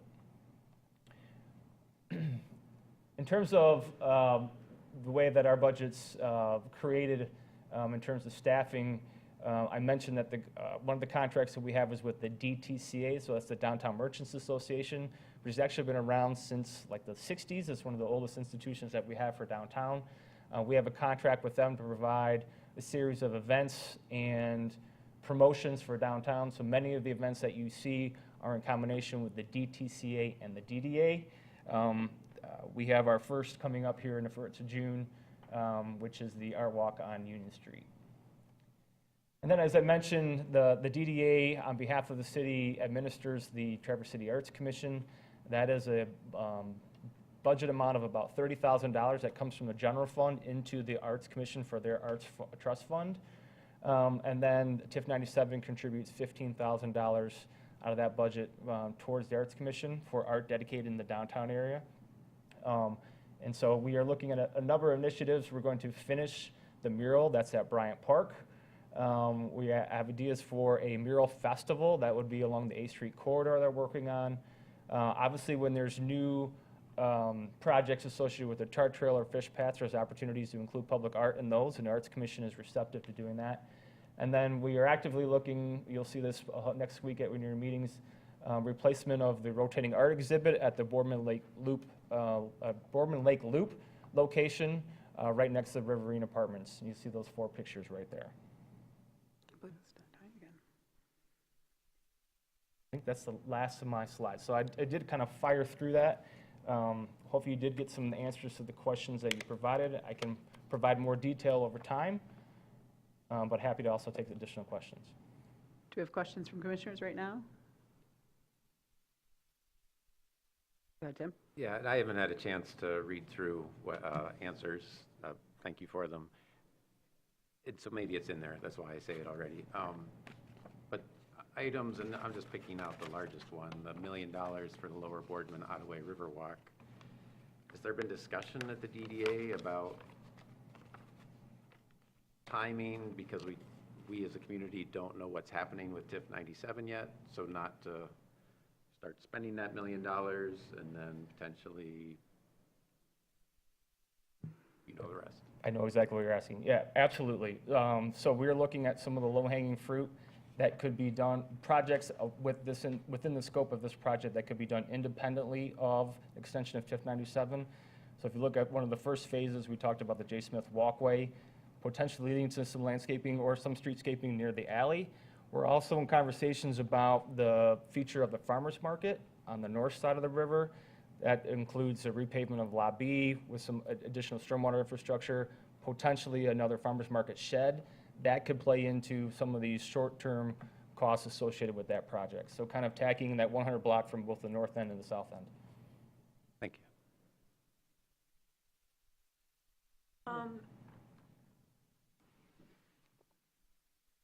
I have some questions about numbers that I just don't understand. Can you look at your numbers for just a second? And I just picked on the Old Town TIF financing fund because it was the shortest one, and I got to this at the end of everything else, and it was exhausting. So I'm looking at professional services, and up above, I'm seeing about $100,000 in professional services, and down in the budgeted, I'm seeing 231 and requested 163. Then I'm seeing about $370,000 up above in the projects, in the infrastructure projects. But then there's an 800, so I don't even know where that is. And then there's a contribution to district construction project of $805,000. I don't understand what that number is. And then if I go back and I thought, okay, I'm going to look at last year's budget, and I lined last year's budget up with this year's budget, and all the ending fund balances are wildly different. I'm just confused. Like, what is the contribution to district construction project? You're talking about for the Old Town budget specifically? And how does that match up with the infrastructure projects? And how does the professional services number up above of about 100,000 match up with the professional services? So Let's have you do each part so you can go to each part of the budget and answer. maybe this would be a great way to just kind of get these questions in writing, because you just gave me like 8 numbers and I'm trying to follow you here, so. That'd be fine. Yeah. You can just send them back to. Essentially, the biggest discrepancy in our revenue from last year to this year is the fact that we're not, essentially, we built this without parking services in mind. So at least the revenue from reimbursements that you see under the general budget went from $1.5 million, a little bit more than that, to $789. That's reflective of the fact that, again, parking's not in our budget. So that's the biggest decrease that you see in revenue. We also have a decrease in expenditures in terms of staff because, again, we don't have the parking staff under the DDA budget. So those are the 2 biggest differences between revenues and expenditures. But go ahead. I was going to say, Commissioner Shaw, if you don't mind, would you email that question, and then we'll have that, the response try. emailed back to all of us? Yes. Yeah, and then we can all have that for discussion ahead of the budget. Thank you. All right, sure. Fair question. I have one other question. You have the, you'd like to hire an engineer. I saw that. You didn't really mention it. But besides the Boardman project, what else would you use an engineer for? So if we go back to this slide here, I'll show you. So we have identified, at least just aesthetically, a number of repairs that we need to see downtown, right? So the J. Smith Walkway, for example, has a fountain that's been removed, it's never been replaced. There we have a lot of cracked sidewalks, we have crosswalks that are under repair. There's a lot of just day-to-day meat and potatoes maintenance that we need in the downtown. We don't have the engineering, chops in our office to do that. So the idea was, could we work with the city to either share an engineer or hire a part-time engineer to help us identify the critical needs and how do we address those needs? So this is really staffing to help address those infrastructure repairs that we know we need. And how have you done that in the past? We have not. So we've relied really explicitly on the city engineering staff, which, they're at capacity. So again, the idea was, can we take a concerted look at the repair needs in the downtown and hire the staff that we need to make those happen? And I'll just share that in the initial conversations, and I admit I was out of the country for our last study session, so I didn't get to reiterate, that I have raised the concern at the DDA level of getting into professional staff when we don't know what's going on with the TIF plan for long-term hiring of an employee. I'm pleased to hear that some of this might be just contract work to start, at least to get some lists going to identify that I think could be more supported, but I have already raised kind of objections to us going into potentially a shared employee with 2 to 3 years of funding for it, but unknown at this point beyond that. Go ahead, Tim. Yeah, I guess on that topic, it's certainly a consideration as far as how to get, I'll call it the downtown neighborhood, the engineering services needed. But I would like to think that with a new city manager, a new city engineer, one option is to try to renew the relationship between the DDA and the city engineering department through our new city manager to be able to have better communication.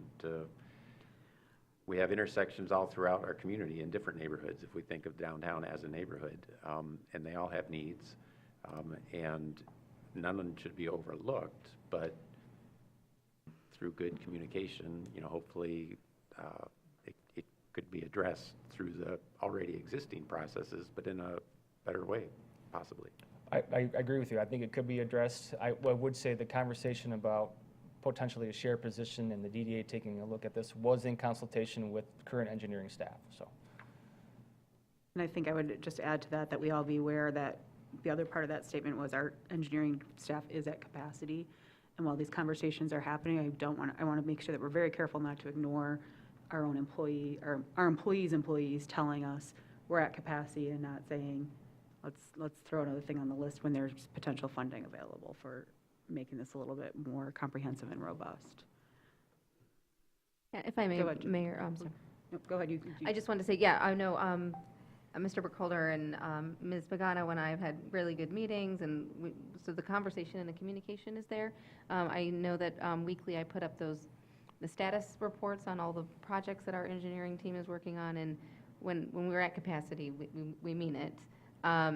But we still want to have a good relationship with our partners at the DDA. And go ahead, Jackie, you had your hand up. I just noted in my questions pre-meeting that your budgets were a bit unique in that you weren't projecting year-end 23-24 results. And I guess the opportunity is going to be made available to see a projection for the end of this fiscal year so that we can compare budget and actual. And I just wondered when that might be available to us. I mean, we have a little bit of time before we actually have adoption of the budget, so it'll be my job to work with the Treasury Department to see if we can get that really quick. Thank you. Thanks. Other questions? Tim? Just comment, so doesn't come as a surprise, but back on the guiding principles, item 5, which includes climate action, I mean, that will still be forefront of my mind, and at this point, with what I see, it's unlikely I will support the DDA budget, just so it's no surprise. Thanks. I would just say, just to reiterate, that the projects that we've talked about, especially when we talk about anything construction, we have always talked about incorporating best practices as it relates to climate change within those projects. So if we were due to do work on the Lower Boardman Riverwalk, then we would want to have items in that project that would address some of the items that you're talking about, Tim. I don't disagree. Yes, and I appreciate that, but to be clear to the public, then where I'm at with it is, we'll call it opportunity cost. So say for the Lower Boardman project, to me, whether it's 70 million, 80 million, whatever the projected potential cost of the entire project, that's 70 or 80 million that are not being spent in other ways in our community. And with climate crisis, housing crisis, it's hard for me to see that is a top priority. So that, we don't need to hash it out here, but that's why I'm thankful that when there is a project, you're using best practices and trying to address climate, but to me, it's opportunity cost as well. Thanks. Any other questions or comments at this time? Thank you for that. Thank you, Harry. Okay.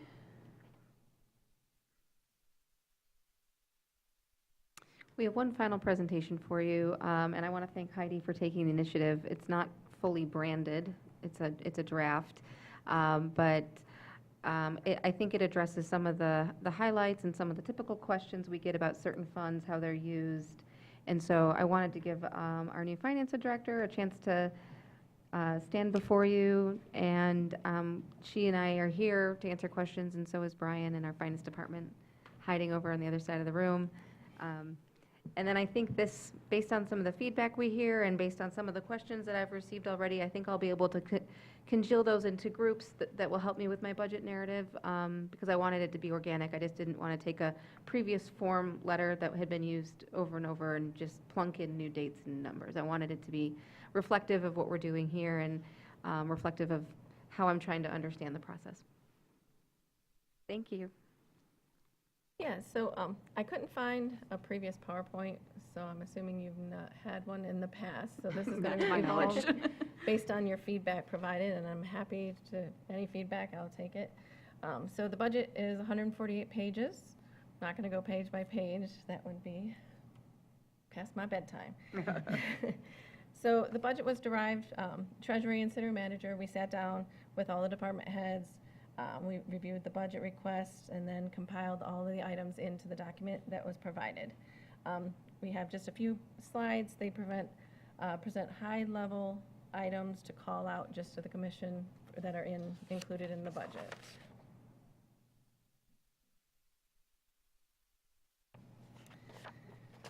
So one of the first things included in the budget is the strategic plan. We have $125,000 in there for services. We've gone out to RFP. We did get responses back. We've settled on 2 firms to provide the services, and we hope to utilize the results in many facets of the budget and general operations going forward. So we'll utilize what comes from the strategic plan to help with our planning going forward. Overall, we had 9 new position requests from departments. City Manager is proposing the approval of 2 in this year's budget, 2 from police officer positions, 1 community police officer, and a social worker coordinator. We're going to, again, utilize strategic planning. The additional 7 were not denied, they're just delayed to be reviewed with the strategic planning service, and then from that planning, we'll make the recommendations in future budgets, whether the requests from the additional departments are approved. 1 from engineering, 1 from parks, 2 from streets, 1 wastewater treatment plant, 1 utilities, and 1 marina. Included in the budget is the union negotiated pay increases that were ratified by the unions and agreed to by the board, not the GME, Court Police Command, sergeants, and patrol unions.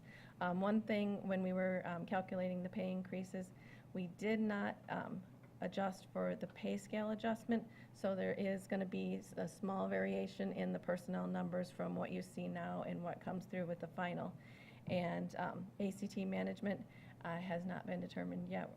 City Manager is still reviewing those numbers.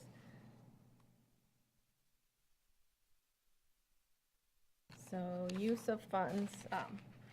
The slide here is just specifically the general fund. We had a lot of questions in terms of general fund, fund balance policy. So what's in the budget is the budget overall as a whole, but what we have here on this slide is just for the general fund.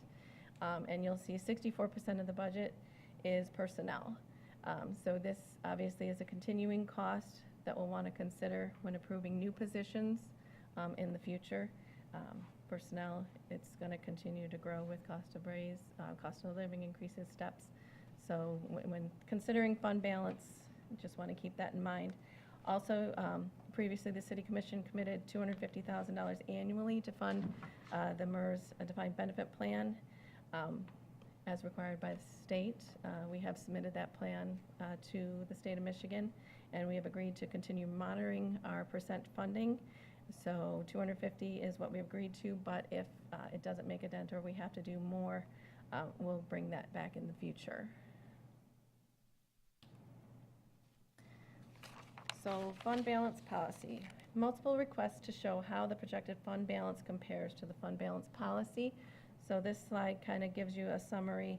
The total projected fund balance at year end is a little over $9 million.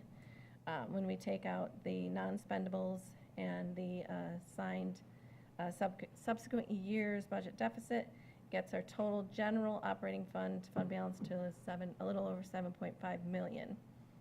So the projected expenditures are 22, so to calculate that out, it's about 34%. The fund balance policy is no less than 15. 20% is the goal, so as you'll see, we are higher than that. But as I said in the previous slide, we just will want to consider, Liz, wanted to say something? Yeah, no, I just wanted to speak to that.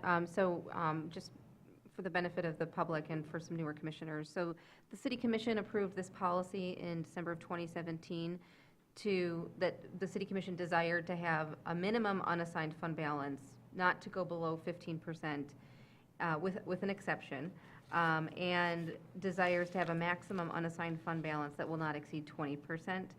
And it does differentiate between the general operating fund and then all the GASB 54 funds, which are put together, and so sometimes that can create two different numbers and a little bit of confusion there.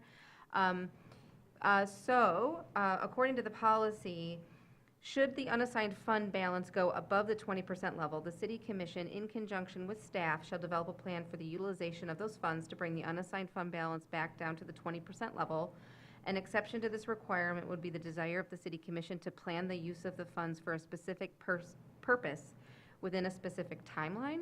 And I think that we're actually at an important spot right now to actually go in one of those directions as a commission working with the staff. And so I'm not sure how the City Commission has addressed this year over year, whether it's been like, this is where we are, and then they've executed the policy. But I'd like an opportunity to work with the staff over the next few months to talk about where we are, where we project we're going to be, especially when we have wages and fringes going up, and we do want to contribute more to our MERS defined benefit plan, and that is required by the state of Michigan. So even though we are at 34% now, our crystal ball is saying, let's do some projections on where we're going to be, because it might not naturally stay that high with the next few budget cycles coming up with those union contracts and some other things that we need to do. But I want to let you know it's on my radar, and then, if we want to have a bigger discussion about this, I would welcome that.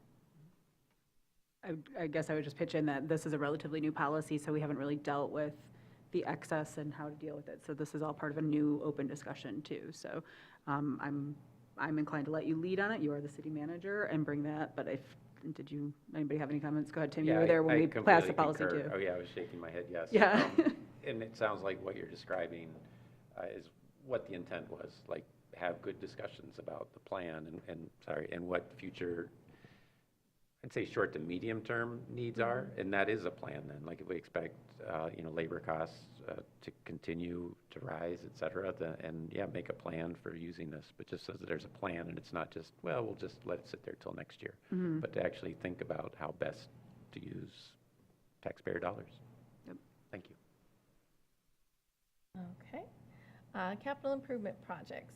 So pages 13 to 16 in the budget. This is a summary of planned expenditures in the 2024-25 budget. This is the planned expenditures, not necessarily when the funding will be recorded. So the total projects, as you see, are a little over $33 million. That is obviously not just general fund. That has multiple funding sources, Brownbridge Trust, DDA, TIF contributions, parking system revenue, sewer water fund revenue, grants, private contributions, and general fund contributions. So 13 through 16 has some big dollars on there, and it was called out with a couple of the commissioners, so I just wanted to highlight. One thing about the capital improvement, we have a 6-year capital improvement plan, so all of the department heads get together in review that plan on an annual basis. These are the projects that we have on the forefront. Are they needed this year? Can we postpone them? And that is kind of what moves it through to the capital projects in the current year budget. So. Nice, quick question. I guess it's more a comment on the capital improvement plan, and this is more directed over here to the city manager. Roughly a year ago, the last time through this, the interim city manager directed staff, or it's my understanding, to pare it down, and maybe extremely pare down the CIP. And so there are many items that had been in the CIP that are no longer there. Can that be addressed somehow in this process, or do we, as individuals, look at the old ones and see, oh yeah, there used to be this, and now it's not there, and then ask you the question, like, how would you like to handle that? I think a big part of our strategic planning process will be on planning for capital improvements, because we also need to have a strategic plan moving vision, and then how do we put it into the budget? I don't know what the specific directives were of the interim city manager or what was happening before. Anecdotally, I can tell you that the staff didn't feel like the document really represented what we were going to do in those years, and they were frustrated. So if next year we're planning for street ABC to get done, and then it gets bumped or moved, or we were going to do this, and then something got moved up. So I feel like we need to maybe have a reset on that process, and talk a little bit about it. I've only done 3 strategic plans for a community without zoning, so I did it for the planning commission, and it didn't receive a lot of, yes, we have to buy patrol cars every year for the sheriff's department, we have to do this, and there's things that we know are coming down the pike. And then, of course, there's the big, hairy, audacious goals and like the bigger projects that maybe don't have a funding source yet, and those are usually listed at that 4, 5, or 6 year mark, but then as they get closer, the funding sources are defined better. But usually in that first year of your capital improvement plan, you're planning to budget for those things. And I'm just not sure what the full history is of how that capital improvement plan process is done. But I think that there's room for improvement. I think the staff's ready for a good process. I know we went through the capital improvement plan with the staff this year, and we're also actually looking at new software because the software that we're using, in their opinion, is not intuitive. It makes the process very difficult. And so again, we're trying to remove the barriers to having a better process for everybody. Go ahead, Heather. When do you expect the strategic planning to get started? Well, I'm meeting with the principal of Future IQ actually on Wednesday. But once I will have, I think, a contract to the city commission for one of the firms. I'm hoping on May 20th. It might be June 3rd. Behind the scenes, prep work will start late summer, and then we would start rolling it out, and I would put out a timeline with that firm probably in late August, early September.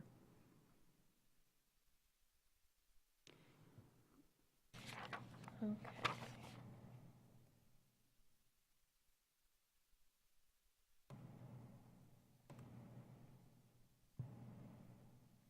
Okay. Also included, as mentioned in the DDA presentation, I believe, the parking employee transition. So this budget includes the DDA parking employees transitioning to city employees. HR has reviewed all of the positions to determine the appropriate classifications in regards to unions.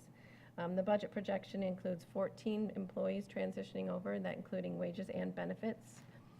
We are projecting all employees are going to have family benefits. Who knows if that's going to happen, so it could be a little higher than reality. It could come in lower depending on who actually utilizes the full scope of benefits available. So, but that is included in the budget numbers. Brown Bridge Trust Fund. So there are a couple Brown Bridge Trust funds. Fund 710 is the one that was on the November ballot language, approving an additional $746,000 to purchase property adjacent to the Brown Bridge Quiet area. That has the potential. We have a $12 million minimum balance in that fund. When that money is expended, that could bring it down to $11,253 once that purchase is complete. Also, one thing with the Brown Bridge, every 5 years we go out to ballot to allow the use of the principal over the $1 million to be rolled over into the Brown Bridge Park Improvement Fund. We will be bringing a proposal to the commission for renewal of an additional 5 years. We'll be utilizing a committee approach similar to what was done on the last ballot proposal to identify potential projects and review the ballot language. So you'll be seeing more to come on that. And thank you to Ben for the history and the knowledge of how that's going to work. Okay, so the Brown Bridge Trust Park Improvement Fund 239. This is just to summarize kind of what has happened and what has been done. So since inception, the fund has supported many projects, over $2.3 million worth of items. Clancy Park, Hannah Park, Hickory Hills, Park sign design, replacement fabrication that's currently going on right now, and multiple projects at the Brown Bridge Quiet area, including the landing bridge and handrails, which are the most costly. And then as of 4/30/24, we've been asked, we currently have $496,652 available for future projects. Of that, we have some projects that are geared up to utilize that fund, including Brown Bridge Quiet Area Improvements, Highland Park, and citywide park bathroom improvements. So those ones that are in the budget are going to utilize a portion of this $400,000. And that is it. All right, and a real quick request from either for yourself or for Benjamin to help facilitate it, but could we have that slide deck emailed out to us, because that wasn't part of the packet, just so we all have it as a handy reference as we're going through the budget process more? Sure. Thank you, thank you. And then with that, any other questions? I know people were kind of asking as we went along. Go ahead, Tim. Yeah, specific to the last slide, and you don't have to pull it up, but those last three items to be funded potentially. Yeah. Those items taken with the previous slide, does that complete what was listed? I think there was a memo from the city commission that wasn't part of the ballot language, but was Yeah, an appendix sort of thing? The answer is yes. So I think that rounds out that list of projects that were in that 2019 report that the ad hoc committee put together, that really the proposal was based on. Thank you. Okay. Any other questions or comments? All right, are you feeling you've got enough from us right now, Liz, going forward for the next parts that we're going Yeah, through? so the slide deck was a last-minute addition. I thought it was a good one, and that's a direction I would like to go. So you'll see those get better and better as the years go on. And we will be updating that. So for the public hearings on May 20th, this coming Monday? Yes. So we'll see if we can't get one updated, and we'll send this one out too, but we'll get one updated for, I guess, what would be my deadline, Thursday, to get that out? Okay, Thursday. Great. Okay, thank you. Madam Mayor? Yes. I'm sorry, I didn't realize that was wrapping the whole topic. I thought we were just wrapping the presentation. No, Can I- you can go ahead. So two more like requests, again, not for tonight, and you addressed it, I think, in email response. I understand the marijuana money doesn't have to be designated, but is that something this body is inclined to have a discussion about? Could it be designated, or is there an interest, or a part of it designated, part just general fund? Again, not something to toss out there. And then the other. Really quickly, Commissioner Warner, for my benefit too, are you asking for that conversation to happen before we vote on the budget, or just have that conversation sometime in the nearest future so we can Either way, define it better? I'm not asking, I just, if Yeah. others have opinions about it, because my concern is it just gets lost. Sure, kind of. It's absolutely. just kind of, we'll fix another pothole and it's gone, sort Yeah. of thing. Yeah. But I don't have a good, like, oh, we should do this with it. But if there was something that seemed to match up, and maybe it's already things in the budget that we can say, hey, we I don't know the wording for it, but somehow, yeah, 100,000 is, we're funding it from the marijuana money. Just a thought. And then the other is a request, if you could provide for the body a breakdown of what the intent was with the ARPA money and where we are, just an update, because I've lost track of what we said, what's been committed, what we shook our heads on but haven't taken official action on, just that sort of thing would be great. And then a kind of a final tying back to things that used to be in the CIP, a plug. One is the Franklin Street Promenade, because that had been in the CIP. Last year, the Planning Commission recommended we add it to the budget.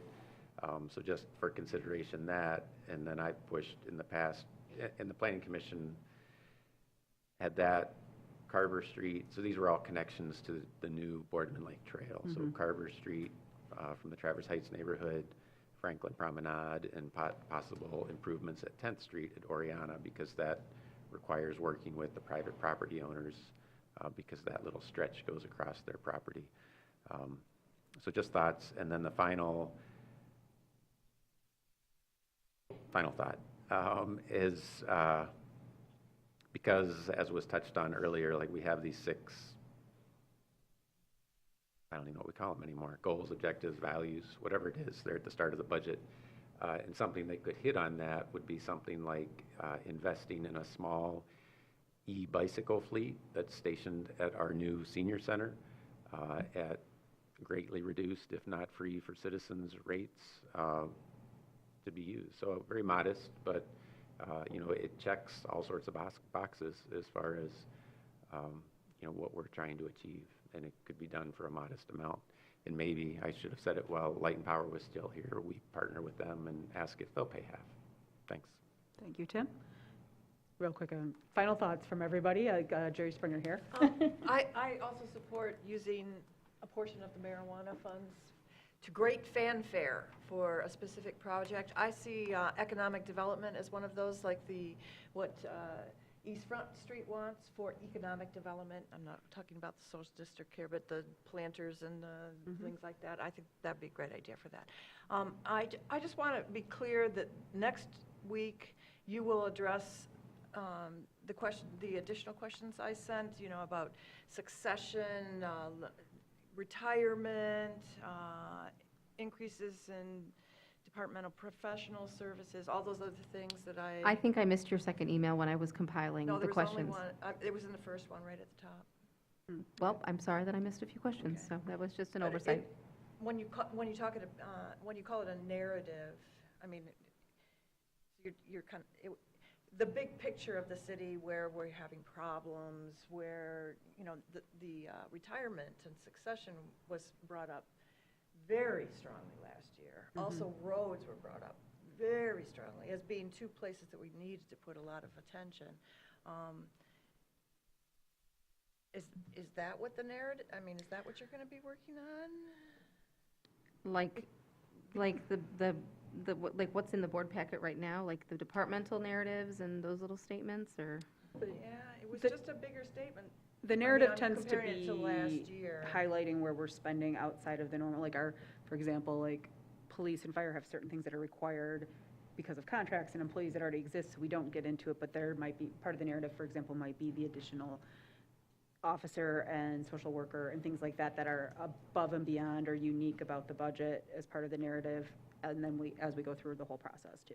So it doesn't skip, was a it doesn't big mean we skip over picture. things that aren't, it's And- just kind of a And that was the story. only other budget meeting that I attended, but it was virtually, and it just gave this big picture of where the city is and where the problems are. And I think it's important to talk about those things. Absolutely. Jackie, go ahead. I have a couple of areas of interest that I'd like to add to the ones that Heather mentioned. One is the senior center financial status, and it sounds as though there was a projection made in late March of this year. I didn't see it attached to the hard copy that you provided, so maybe it's resting in my email. And the other thing I'd like to be clear on is our plans for maintenance and support of our current roads infrastructure. Local roads. I am a novice when it comes to understanding whether a state, federal, or local or county funds are allocated where, but I think that budget time is the right time to be asking that question, so thank you. Any other questions or points? Go ahead, Tim. Just to that, I'm making all these requests to update us because I forget myself, but the county road millage, just how much we're getting per year and when that expires, because I think that plays into it. And I know we have been told, I've been told many times, it can only be used in this manner. So like we couldn't use it for sidewalks, like it's not for the whole roadway, it's for the street surface. And just to give a little highlight, kind of to Commissioner Warner, also giving a little historical context to it, tends to be in the current millage that stands, and correct me if I'm wrong, anybody on this, but how it usually gets passed in the county, because it is the county road millage, is kind of what's ours is ours and what's yours is yours. So what we get from the county road millage is what the city contributes through the millage assessed on the city. So we don't get, it's not a proportional annual look or anything by the county road commission that says, okay, this year Traverse City is getting 25%, next year they're getting 10. It's pretty consistent with whatever we contribute, we get back. To Tim's point, though, because it is written by the county, it's worded, I should say because it's written by the county, how the county chooses to put forth that millage has a limited Go ahead. Yeah, having done that on the county Yes, side. I can imagine tell that. you. So it's, the total millage that's collected, it's calculated, it's written right into the statute. It's based on the number of miles of public streets in the unit. And so the county gets to keep all, and then at the end, with the calculation, the city gets their proportion based on the mileage of streets and then the two villages. Yes. So it's a calculation percentage based on the streets mileage. If anybody needs signatures, if you're heading out, we're about to wrap up, but you can also have staff over here sign them if you're waiting, so. Thank you for that. Yes, so. Any other questions or things to address? Well, I just want to make sure they didn't leave without their signatures, because that would have defeated the whole point of sitting here for 2 hours. Chief Richmond over here would be very happy. Well, they're getting hairy right now, so he counts too, so. So with that, any other comments? Okay, we'll have some more budget discussions coming up. So with that, we'll move to final public comment that can be on anything, whether it was the topics discussed tonight or general concerns, thoughts on the city or the world at large. Seeing none, we're adjourning the meeting. If you're still waiting, come up to us too and get signatures. But thank you for hanging in through an exciting and riveting budget discussion with us. Tell the students they get extra credit for. Public comment, we told them at the beginning. Oh, did you? There was some people helping with that. They weren't sure whether to believe us.